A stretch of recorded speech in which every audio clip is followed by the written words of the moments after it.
Hello and welcome to the Naked Parent Podcast. My name's Chad Ratliff. I'm your host of the show, and I'm grateful that you're taking the time out of your busy day to spend with us. And today, us is Jessica Laing has come to spend time with us. She is a learning disabilities nursing student. She's a learning disabilities care assistant.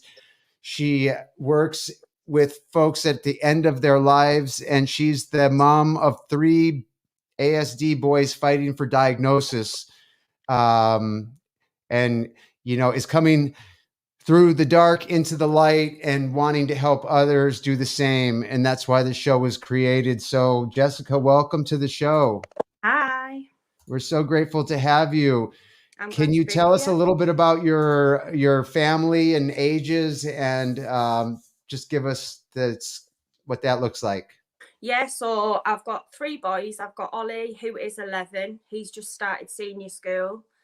He's not currently going to school because he's really struggled with the transition. I have Seth, who's 6, and Spencer, who is 4, who is a handful, to say the least. Are they all boys? All boys, yeah. Oh. 3 boys, yeah. And I feel um like and Go on. and you believe they're on the spectrum? Yeah, definitely. They all have multiple signs and behaviours that would indicate so. Yeah, I And would be is very it sounds surprised like if it's they're not. difficult to get diagnosis where you live? Yes, it is. There's long waiting lists and things like, and there's multiple different things you have to do to get like extra support and things in school, like multiple form filling and things that you have to fill out, and there's a lot of barriers to getting a diagnosis. And why do you believe that is? Why do you believe it's so challenging? I don't know. I think it's because the amount of children that are needing these diagnoses and the amount of need that there is in the area. And obviously the pressure and the funding and things, I don't think it's there. I don't think there's not adequate funding and things in the area to suffice for the needs that are in the area. There's a lot of people that I see on the groups and things that are talking about going private and funding it themselves because they just need the extra support and the diagnosis. Yeah, so 11 years without a diagnosis must have put a lot of stress Yeah, on well, I've you. always said that there was something not quite right with Ollie. Like when he was younger, he was biting other children. He was funny with his clothes and things, funny with his foods. Like I did like baby led weaning and stuff like that with him. But when he got to a certain age and he would only eat certain foods, and I never really looked into it. I thought it was just the way he was. So I used to go to we have a thing called Shoe Start, which is like parenting groups in the local area run by the council. And I used to do a lot of parenting groups and things there. I ended up going to the Department of Education to do videos, to promote the course that I'd done to other parents and things. Uh-huh.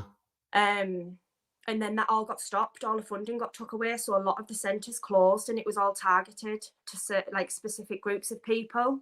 Wow. I learned a lot from the groups in Shoe Start though, like coping mechanisms, how you manage behaviours and things like that. But yeah, it all got stopped, and then a few times I'd raised like concerns and things like on his way through school, and the school wasn't seeing it, which now I know Ollie masks very well in school. He's very quiet, which is not a true reflection of Ollie at all when he's at Oh. home. He'll Hmm. come home and then he explodes. And then he likes his own space. He stims all the time. He's got verbal stims. He'll only eat certain textures. He'll only wear certain clothes. The signs are all there. It's massively clear. But unless you know Ollie on a personal level, he doesn't look at people when he doesn't know them. He can't maintain eye contact. Yeah. Yeah. So So yeah. So you've had to go from the challenges of just having a child yeah. and becoming a mom to seeing something's different with your child to having to shoulder that on your own because you're Yeah. not getting the diagnosis. And from the little bit that we talked prior to the show, it sounds like, and then you've even come into you've gone through some of these challenging stages, and then you've also overcome a lot and risen to the challenge. Yeah, yeah, so Does much. that sound a little bit like your Yeah, story? yeah, totally. Like, I'm physically unwell as well myself. Like, I pass kidney stones for fun. Like, it's like a hobby. Um, and I have like kidney disease and stuff and urine infections all the time. So I'm tired with things like that as well. And it's really difficult. Like, it's tiring anyway, yourself. Like, you've got children with special needs. It's exhausting, and then it makes it even more exhausting. But if I don't fight for these children, then who is going to? We have to be strong. We have to be there. And that's why I think I've been the lowest of the low. Now the only way for me is up. And So how did you get to that point? it was COVID. I was working 2 frontline jobs. So I was working with palliative dementia patients in a care home. And I was working for like our local healthcare service as well, the NHS. And I had the boys at home refusing to do schoolwork, all hyperactive, like they just wanted to be out. The routine had totally gone to pot. Do you know what I mean? It's hard for us. It's even more difficult for them. Mm-hmm. And now when I look back, I was reading things on social media and I was taking them as facts. And I thought I had a microchip in my arm. I thought I had cameras watching me everywhere I went. I didn't understand what my brain was doing to me. And then I ended up taking an overdose and ended up in a mental health hospital myself in March. But since that point, I am now where I am, and I've learned so much about myself since I came out, and since I'm better. And for the first time in my life, since I was a teenager, I'm now on no medication or anything. Wow. Because I now understand why my brain works the way it does, and I can develop coping mechanisms for myself. Wow.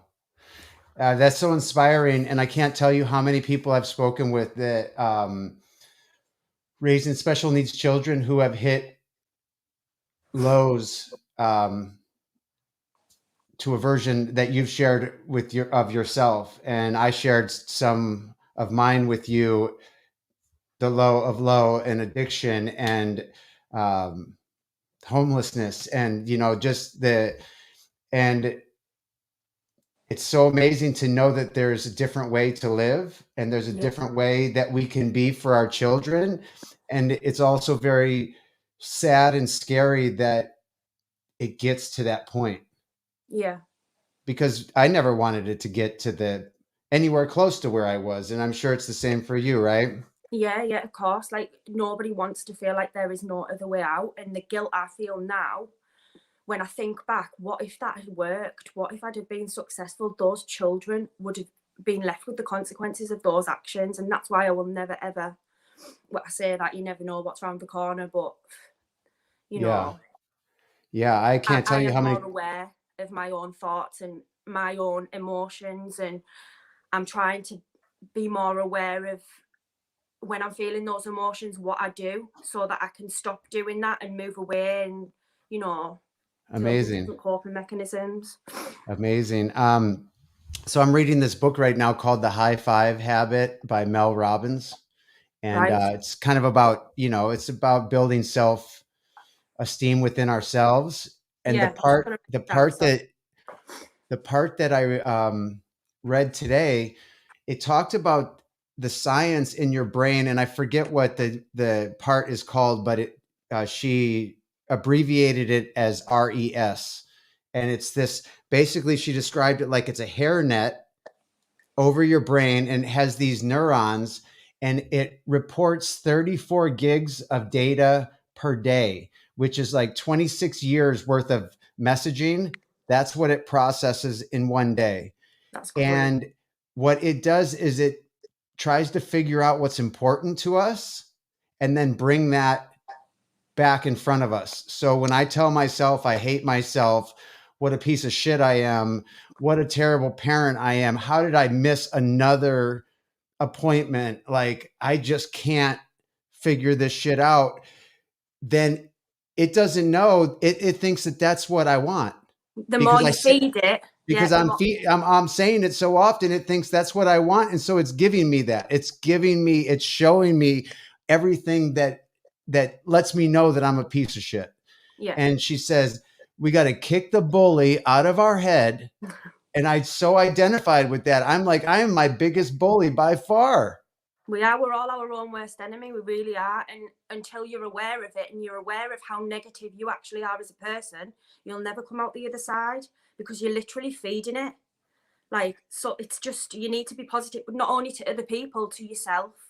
Like you Yes. say, yeah, you need to think, I can do this. That's why, like, gratitude and things, write things down that you want to do, write things down that you're thankful for. Like, but like, you need to live it, don't you? Yes. You don't just need to, like, you can't just say it or somebody tell you to do it. You have to actually live it. Yes. And then we have to support each other to live it. And then we have to share our stories so that people that don't know that there's not another way, because we both said that we've been there where we didn't know. I thought that's just kind of how life was for Yeah. me at points. I was just depressed, and that's how it was, and it was shit, and that's how it was going to be. And my life is completely different today. That's really, really good to And hear. it hasn't been that long. And so for the listeners out there, I hope you're listening to Jessica's story. I hope you listen to mine, that like, you don't have to go on a 10-year pilgrimage to rewire some of your negative thinking. I mean, you can make instant changes Yeah. in perception without anything in life changing. I have found just perception has made my life Life way, changing. way better. Yeah, literally life changing.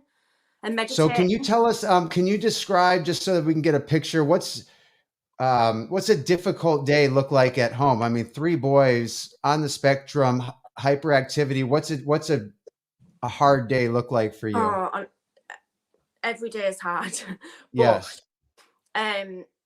so normally we wake up on a morning and we have a refusal to brush teeth. The amount of toothbrushes I've gone through, I've had Dr. Bartman's toothbrushes, which are like little square ones. He was brushing his teeth the other day with a doll's hairbrush. I was like, you do you. I've had to get Oranus toothpaste, so it's got no flavour in. So brushing teeth, getting out of bed. He doesn't want to wake up on a morning. Like, it was at the point where this is the youngest, this Spencer, who's 4. Like, the other week, I had to get his teachers to come out from school to come and assist me, because I always struggled to ask for help. And now I'm actively, if I'm struggling now, I'm more aware, and I will seek help now instead of struggling on my own and getting to that point where I was back in March. So I reached out to the school, and the school were fantastic. The teachers came out and they physically saw him having I took a recording so that the school, like, to show the school evidence when I was getting him ready, because he gets violent and he kicks when we're getting him dressed, and he just wants to stay in bed. That's the be all and end all of it. He's just tired and he wants to stay in his bedroom. I give him choices. What do you want me to put on you first? Your socks or your trousers? We tried to make it fun. Nothing works. And then as soon as the teachers came out, he just went selectively mute and hid under the bed. So if I hadn't have reached out and asked for that support, the school would never have been aware of those behaviours. Do you know what I mean? Yeah. So that's like getting ready on a morning. Then we'll have a fight to get in the car. He'll run around the car however many times. Or it was snowing the other week. He was too busy eating all the snow, because he has something called picker as well. So he'll literally eat anything, Spencer. He was licking gritting salt off the floor and stuff, like licking hospital chairs when we're at appointments, because of the metal. And I'm like, oh, COVID everywhere. And Amazing. he's licking it all. Yes. Yeah, so getting in the car is a challenge. Then sometimes getting out of the car is a challenge again. When he was younger, staying in his car seat was a challenge. Fighting between themselves because they all get frustrated at the noise and things. So I've got headphones. I need to actually buy some more headphones, because they all need a set of like block out phones for in the car. Because one will want the music on, one will want it quiet. Like, they all have different needs and at different times. So it is really difficult to make everybody happy. I mean, you can never make everybody happy, but you want to try, don't you, just to make it as nice an experience as possible. And I'm still trying to master it. You know, it's difficult. Yes. But we live and learn. Yes. And we keep loving. And Yeah, absolutely. so is there anything that stands out that you've learned along the way? Any aha moments or things that like really improved the quality of your life when you learned it or implemented it? Is there anything that you can think of like that? Working together with my partner as opposed to against each other, because it does cause we've nearly split up a few times over it with disagreements and things like. Your significant other. Yeah, Yeah. like we have gone through hard times, do you know what I mean? But I feel like now we both realise that we both need to change and work with each other in order to make it work, do you know what I mean? So we're hopefully getting there now. That's great. What was the question again? I forget. Yeah. So, is there anything that like changed the quality of your life when you figured it out? Either something that you like for my son, he would like reach in and he would grab his feces and he'd eat his own shit really Same, and yeah, wipe it Spencer. all over. But when I figured out to put onesies on under his clothes backwards. and he couldn't reach in, then pants and he couldn't reach in, that changed the quality of my life. Yeah, well, go on, sorry. Yeah, no. So I'm just wondering, are there any things like that you've learned along the way that have helped the quality of your life? We've had the same. So I had the onesie thing with Spencer. We had to turn them around. We got zip ones and turned them around so that he couldn't undo it, because he plays with his penis all the time. Like he's constantly twiddling. It's a comfort thing. He does it constantly, like stick his finger in it to go to sleep and things. And he urinates everywhere. We've literally had to take up his carpets and things. And he used to flip his cot over at 2 years old, if not younger, and stand on the cot and try and get out the window in his bedroom. So we removed it. We literally had a mattress on the floor. We had no carpet and a mattress on the floor, but it was for his own safety. Yeah. Removed baby gates because he was scaling them all and it was more dangerous. Oh God, honestly, the amount of things that we've had to adapt and things for. I can't remember so much with Ollie. I know Ollie used to smear feces all over the place and things though. I like the one about the cot and the baby gates. You've given us just so you know, you've given a lot of tips and you might not even realize it. No, I don't. Yeah, you've given a lot of tips. It's just that it's just our life. And so we don't even, it's like, but most people, they're not worried about where they have baby gates and keeping the mattress on the floor and like having a onesie turned, they've never thought about that in their life. Yeah. And they don't, and this is you know what just I our mean? normal, So isn't it? it's just normal. It becomes normal. And I think that's in a lot of ways it's good though, because this is our normal. Yeah. I wouldn't have it any other way. I love my boys to pieces and they all have such cracking personalities. Do you know what I mean? Like, so funny. Like, Ollie's so witty. It's ridiculous. He's going to be a comedian or something. He wants to be a movie director. And we always prank his dad, like acting and stuff. And then the middle one, Seth, he loves, I sing for my therapy now. I've always loved singing, but I never had the confidence to sing. And since I've been poorly and I'm like obviously on my little recovery journey now I sing and I post it on my social media and everything. And I don't care what anybody thinks, because if you don't like it, the unfollow button's there, or delete me. Because if you don't want to be in my life, then don't be in my life. Yeah. But in the past, I would have been worried what other people think. But Seth sings with me all the time. He's like my little singing buddy.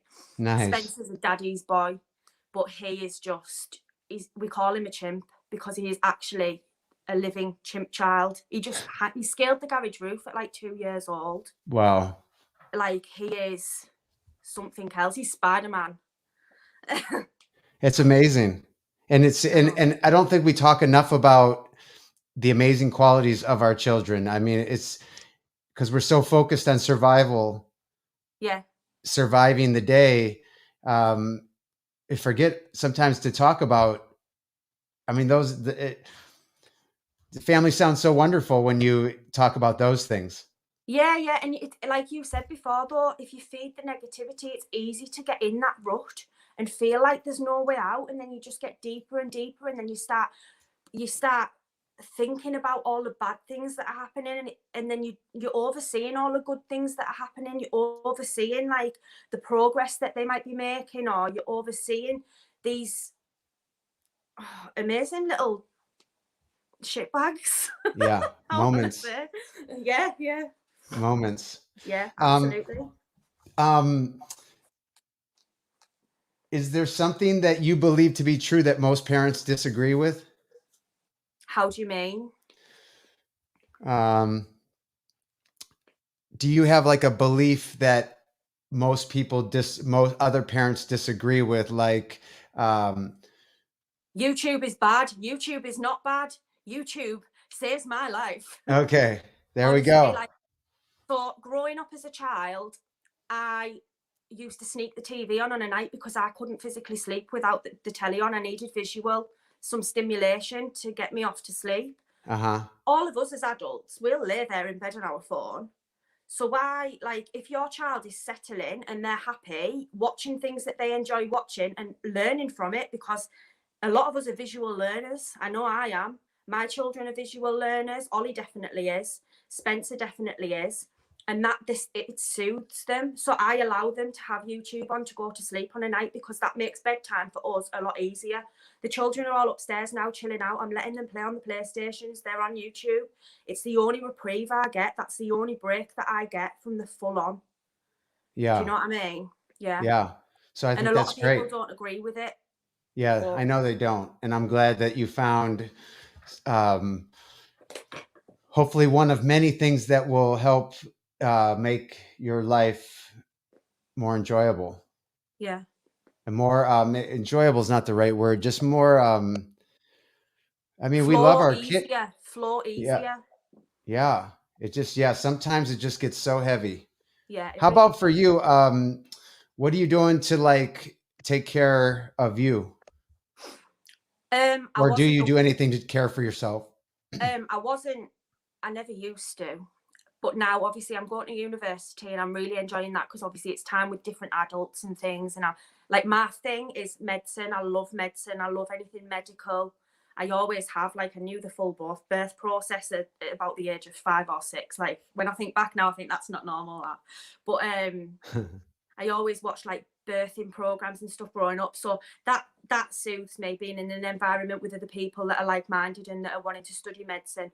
But I sing as well. Like I say, as therapy, I'll stick the karaoke on YouTube and I'll sing, and that makes me feel better within myself. But I've also recently got into spirituality, and I go to like a little circle group to like practice meditating and things. Nice. With other people. Yeah, so that's I do great. believe that I've been put here for a reason. So that's great. Yeah, it makes the I heard the other day, it was another book, but it was talking about how, you know, the hero's journey of a story, and we're hoping to be the heroes of our life journey. That we need to put something on the plot. That's how he would say it. He would say, wake up on your hero's journey and put something on the plot that's positive every day to build that hero's journey. And that the challenges that I face are the obstacles that when I summit them or get around them or through them, help me become that hero that I'm trying to be, that father that I'm trying to be. Do you know what I think it is? I think that every single thing that we've gone through is a lesson to be learned. Like, everything that has happened to us in the past is a lesson, and we need to learn from those lessons. We learn whether it's the right thing to do or the wrong thing to do, and it's how you progress from that. And if you do it with a positive mindset, then, you know, I mean, obviously you do get annoyed, we're only humans, you know what I mean? Like, it's not, but yeah, I feel like everything that has happened to us has happened to teach us. Yes. And there's a reason why I didn't die, and I'll be damned if I don't do something about that and change things. Try to change things. Yeah. Well, I'm glad that we're meeting, because I think we have to stick together, because a lot of people don't understand our journey, and it helps me to know that other people are are going through some of the same challenges, and they're making it through, and figuring out how to live and fight another day, or live and enjoy another day, hopefully. And I'm glad to hear that you found that group. I recently found meditation as well, and it's changing my life. Yeah, same. I you gave a favorite quote. Did you give me the Einstein quote? Yeah. I love it. Don't be disappointed if people refuse to help you. Remember the words of Einstein. I'm thankful to all those who said no. Because of them, I did it myself. Yeah. I love that. Yeah. Nobody can raise our kids but us, right? No, Or absolutely nobody not. can be your kid's mom but you. And nobody knows our children like us. And if you feel like there's something not right with your child and your gut is telling you there's something not right, trust it. Don't let anybody else tell you different, because I did. And look at where that got me. You need to trust your own judgment. Yeah. I like that, and I appreciate that. And I hope that you listeners out there in Naked Parent Nation are getting courage from listening to Jessica today, because I am. And